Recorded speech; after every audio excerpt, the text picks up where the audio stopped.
আরজি করে লিফটে মৃত্যুতে সব মিলিয়ে 10 জনের নামে আদালতে অভিযোগ জমা করলেন মৃত অরূপ বন্দ্যোপাধ্যায়ের পরিবারের সদস্যরা। যে খবর পাওয়া যাচ্ছে সেই তালিকায় রয়েছেন কলকাতা পুলিশের এক আধিকারিক এবং সিআইএসএফ এর জওয়ানরাও। অরূপ বন্দ্যোপাধ্যায়, আরজি করে লিফটে প্রাণ হারানো যুবক। শনিবার আরজি করে ট্রমা কেয়ার সেন্টার থেকে নমুনা সংগ্রহ করে ফরেন্সিক দল। সেই সঙ্গে লালবাজারের হোমিসাইড শাখাও ট্রমা কেয়ার সেন্টার সহ বিভিন্ন দফতরে বেশ কয়েকজনকে জিজ্ঞাসাবাদ করে। ময়নাতদন্তের যে রিপোর্ট, সেই ময়নাতদন্তের রিপোর্টের অনুযায়ী পলিট্রমাতে তার মৃত্যু হয়েছে, অর্থাৎ তার সঙ্গে সঙ্গে তার হার্ট, তার ফুসফুস, তার হাত পা সমস্ত কিছু ফ্র্যাকচার হয়েছিল, ফেটে গিয়েছিল। ফলে ওপর থেকে খুব সজোরে যদি কেউ নিচে পড়ে বা যদি কোনো অ্যাক্সিডেন্ট হয়, সাধারণত এই ধরনের পলিট্রমা হয়ে থাকে। ফলে একেবারে লিফটার কী ধরনের পরিস্থিতি হয়েছিল সেটা তারা খতিয়ে দেখেন।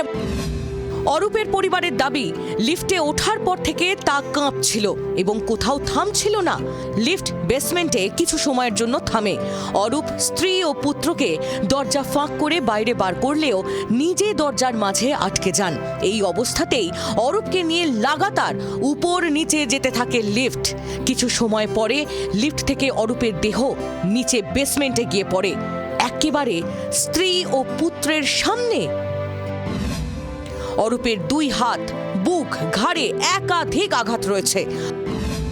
অত্যধিক রক্তক্ষরণ, শরীরে 25টি আঘাত।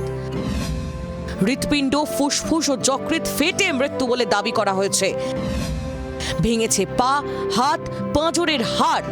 2024 সালের 13ই মার্চ অনেকটা একই ঘটনা ঘটেছিল।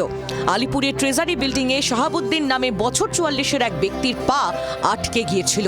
ঘন্টা 2 ধরে চেষ্টা চালিয়ে তাকে উদ্ধার করেছিল দমকল বাহিনী। কন্ট্রোলের ম্যালফাংশন, ওপরে একটা কন্ট্রোল প্যানেল থাকে, সেটা যদি কোনো কারণে ম্যালফাংশন করে বা কোনো ওয়্যারিংয়ের ম্যালফাংশন হয়, তখনই ওটা নিজে থেকে অপারেট করবে। এছাড়া অন্য কোনো কারণ নেই অপারেট করার নিজে থেকে। পুরনো আগেকার কোনো সমস্যা যদি থেকে থাকে তাহলে লিফটটা বন্ধ করে দেওয়া উচিত ছিল যারা মেনটেন করছিল। আর যদি হঠাৎ করে হয়ে থাকে তাহলে এটা কারুর হাতে নেই। আমি দেখছি 6 লেখা এবং বাচ্চাটার কান্না পাচ্ছি পরপরই। বলছে, আমি বলছি লিফটার কোনো প্রবলেম নেই তো? বলছে না না, লিফট ঠিক আছে। ডাক্তাররা আমাকে বলছে এটা আমার ডিউটি নয়, এখানে ক্যাওয়াস করবেন না, এখানে চিৎকার করবেন না, আরো পেশেন্ট পার্টি আছে, তাদের অসুবিধা হয়। যারা যারা আমার ভাইকে মেরেছে, যাদের জন্য আমার ভাইয়ের মৃত্যু হয়েছে, তাদের যেন বেল না হয়। ঘটনায় পূর্ণাঙ্গ তদন্ত রিপোর্ট চেয়েছে স্বাস্থ্য দফতর।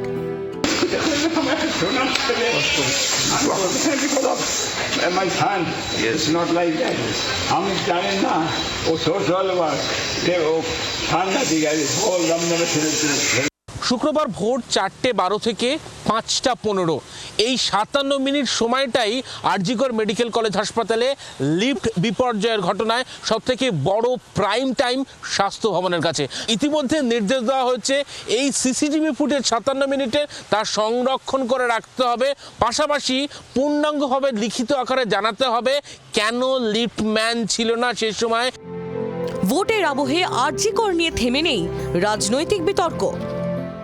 গাফিলতি তো হয়েছে, বড় গাফিলতি হয়েছে। পুলিশ এর নিশ্চয়ই ব্যবস্থা নেবে এবং ব্যবস্থা নিয়েওছে।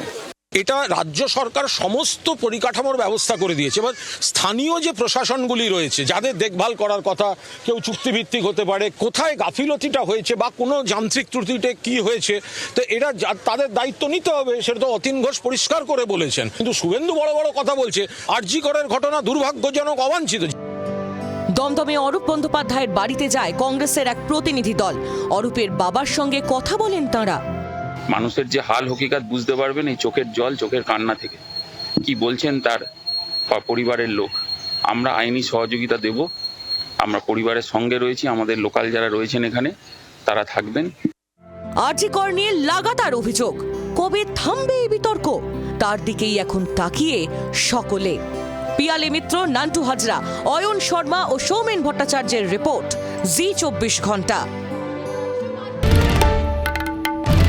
বাংলার আওয়াজ, বাঙালির আবেগ, জি 24 ঘন্টা।